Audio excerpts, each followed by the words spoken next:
A casino can win millions of dollars from its customers every night and still push its owner toward bankruptcy. Behind the flashing lights, luxury hotels, and free drinks is a business built on debt, regulation, psychology, and mathematics. Because while gamblers are betting against the house, the owner is betting on something even bigger, that customers will keep coming, spending, and losing. This is Profit, Loss, and Lies, where we uncover how powerful businesses really make money, where that money disappears, and what they don't want you to see. Today, we're asking one question. What does it really take to own a casino? To understand the casino business, we first need to forget everything movies have taught us. A casino is not simply a room filled with slot machines and roulette tables. It is a massive financial ecosystem. Gambling is only one part of it. The real business stretches across hotels, restaurants, entertainment, shopping, events, and real estate. Before the first customer places a bet, the owner may already have spent hundreds of millions or even billions of dollars on land,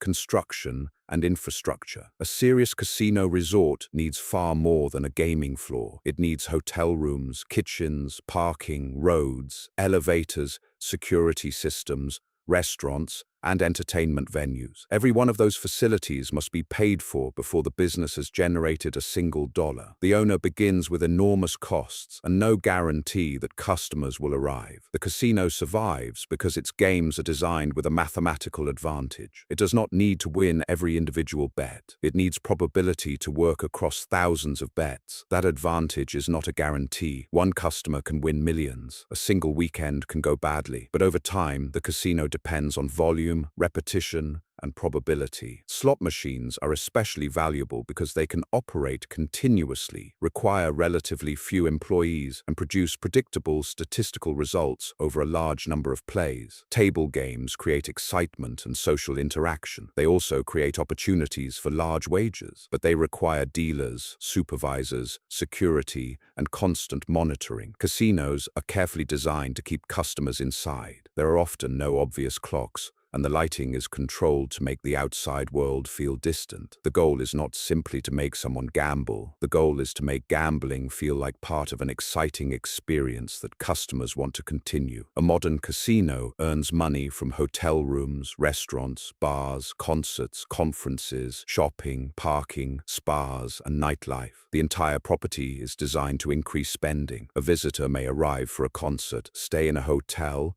eat at several restaurants, and visit a nightclub without ever sitting at a blackjack table. In fiscal 2025, Nevada reported 305 major casinos that generated at least $1 million in gaming revenue. Together, those casinos reported approximately $1.7 billion in combined net income. But net income is what remains after the casino has already paid its expenses. The amount customers spend is much larger than the final profit owners keep. Money enters the casino, but it immediately begins moving in many different directions. The casino must pay dealers, cashiers, security officers, hotel employees, chefs, entertainers, engineers, cleaners, and executives. It must also maintain elevators, air conditioning systems, surveillance rooms, computer networks, gaming machines, and thousands of hotel rooms. And unlike an ordinary business, a casino operates under intense regulatory supervision. Owners and executives may face background investigations before receiving permission to operate. The casino must prove where its money came from, monitor suspicious transactions, prevent money laundering,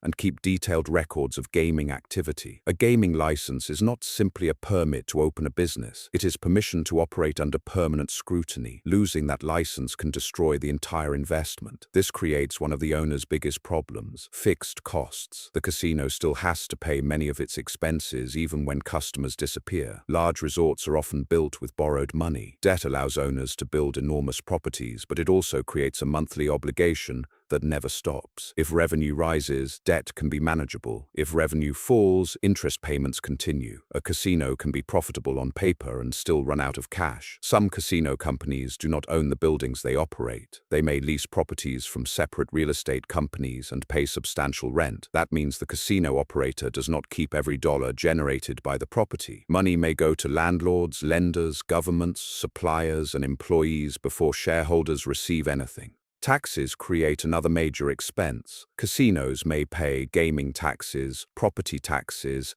payroll taxes, and other fees depending on where they operate. Casinos also divide customers into different categories. Some visitors spend modestly, others are high rollers who may wager enormous amounts during a single visit. High-value players may receive complimentary rooms, meals, transportation, and entertainment. These benefits are not random gifts. They are calculated against the player's expected long-term value. Casinos understand that digital credits often feel different from physical money. A balance on a screen can feel like a score, not cash disappearing. For some customers, gambling is entertainment. For others, it becomes chasing losses, borrowing money, and financial damage. The casino earns more when customers continue playing, creating a serious ethical conflict. Traditional casinos now face competition from online gambling, sports betting apps, and digital casino platforms that require less real estate and fewer employees. MGM's 2025 results